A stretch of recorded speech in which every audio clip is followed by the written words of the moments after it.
Hello everyone, welcome to Sanmargaha classes. Let us see question number 31 of chapter Work and Energy. A 60-watt bulb is used for 6 hours in a day. Find the power consumed by the bulb in 1 day in units. ಹಾಗಿದ್ರೆ power 60 watt ಇದೆ ಬಲ್ಬ್ದು used for 6 hours. ಒಂದು bulb electric bulb ಇದೆ 60 watt power ಇರೋದು ದಿನಕ್ಕೆ ಅದನ್ನ 6 hours use ಮಾಡ್ತಾರೆ.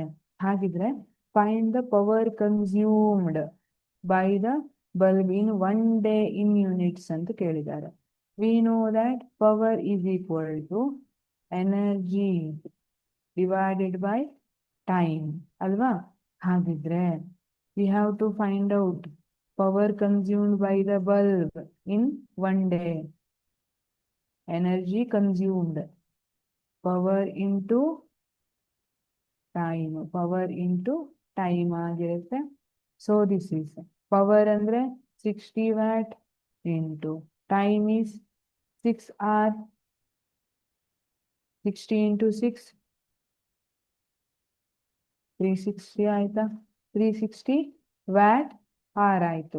But ಏನ್ ಕೇಳ್ತಿದ್ದಾರೆ, ಯೂನಿಟ್ಸ್ ಅಲ್ಲಿ ಹೇಳಿ ಅಂತ ಹೇಳ್ತಿದ್ದಾರೆ.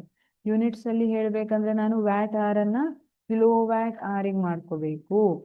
So 360 watt hour is equal to 0.360 kilo watt hour ಆಗುತ್ತಾ.